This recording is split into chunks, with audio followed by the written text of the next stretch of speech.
a system that maximized personal freedom and minimized government power, which is the essence of one party, and only one party nowadays, and that is the Libertarian Party. Not the Republican, not the Democrat, certainly. Maximize individual freedom and minimize government power. They understood that.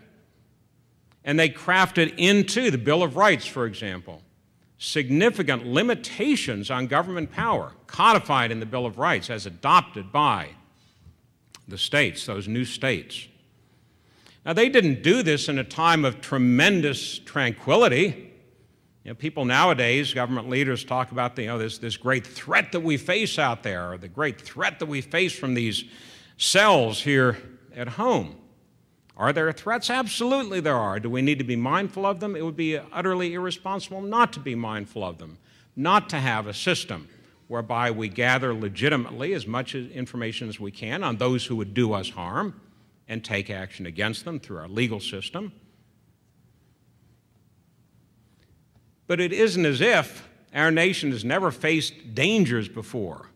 And as a matter of fact, the dangers, the threats to our very national existence that our founding fathers faced when they were crafting those limitations into the Bill of Rights, into the Fourth Amendment, for example, into the Second Amendment, that the right to keep and bear arms shall not be infringed by the government. They were facing a situation in which our nation's very existence was threatened by the greatest military power on the face of the earth, Great Britain. They were not particularly happy about what had happened in the recent past. And they were looking for ways to defeat us economically, militarily, politically.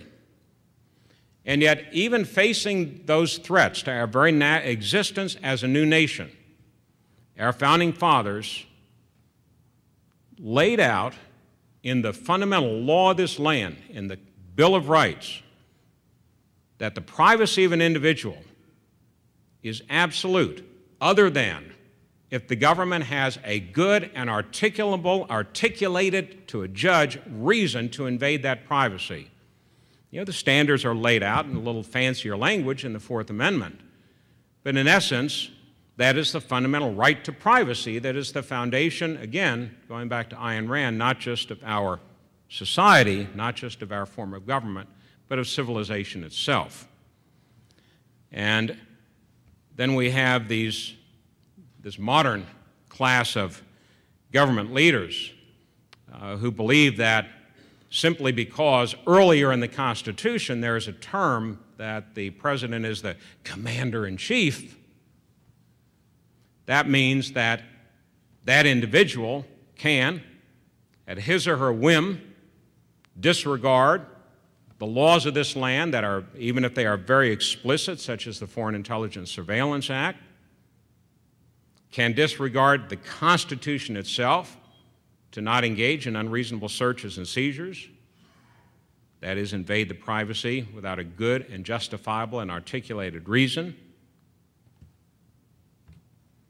to ignore treaties simply because the president decides that as commander-in-chief, a hat that he dons whenever, wherever, and for how long he wants to, decides that it's in the national security interest. If we rely entirely on the court system to rebalance our system, we will be sorely disappointed as well. Are there some good decisions every now and then? Certainly. Decision out of the federal judge in Detroit last year.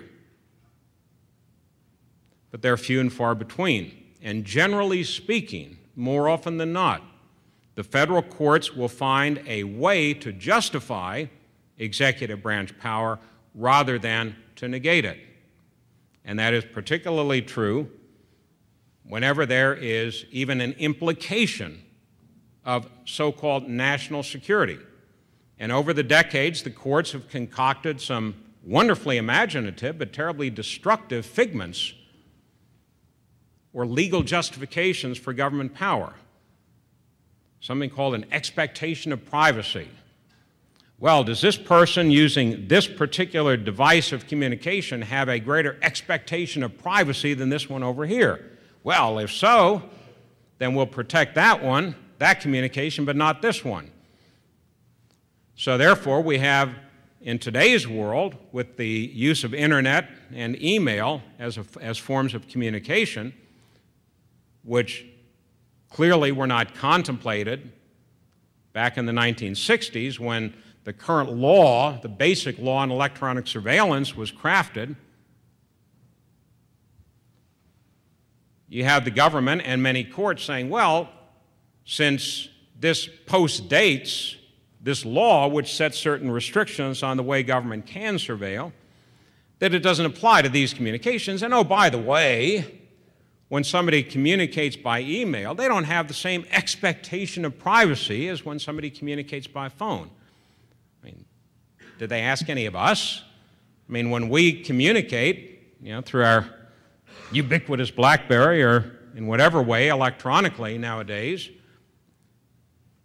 do we go through the thought process that, well, now if I communicate through the BlackBerry, I don't have the same expectation of privacy as if I pick up a phone, and I have more of an expectation of privacy if I use a landline instead of a cell phone, so therefore I'm going to use the landline today. Well, I mean, nobody goes through those mental gyrations.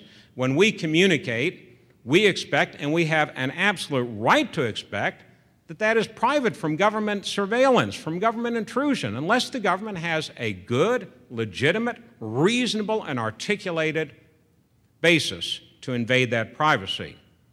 Yet the courts over the years, going back certainly to at least the 1960s, and you see the roots of it even back in the 1920s when telephones were first starting to be widely used, and the government immediately saw a way to surveil people and gather information surreptitiously by plugging into those copper wires, those hard lines. You see the roots of it back then, but certainly from the 1960s on, in a number of court decisions, federal court decisions, you see this very artificial notion, basically as a justification to allow the government to surveil as much as it can get away with, rather than as little as is absolutely necessary in a legal context. Over and over again, courts we see do this. The state secrets defense. That's another one. These things are concocted by the courts over the years as ways to justify rather than negate government executive branch power. So Congress is not going to wake from its almost perpetual somnambulant state, and particularly that's true so long as it's controlled by the two major parties. The courts, despite a little glimmer of hope every now and then, are not going to fundamentally stand up for maximizing individual freedom and minimizing government power, and certainly presidents will not. It is in their very inherent and very clear nature to maximize government power and minimize individual liberties.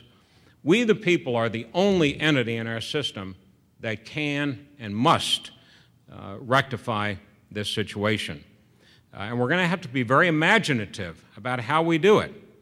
We can't rely on the traditional mechanisms, the traditional branches of government, the traditional parties.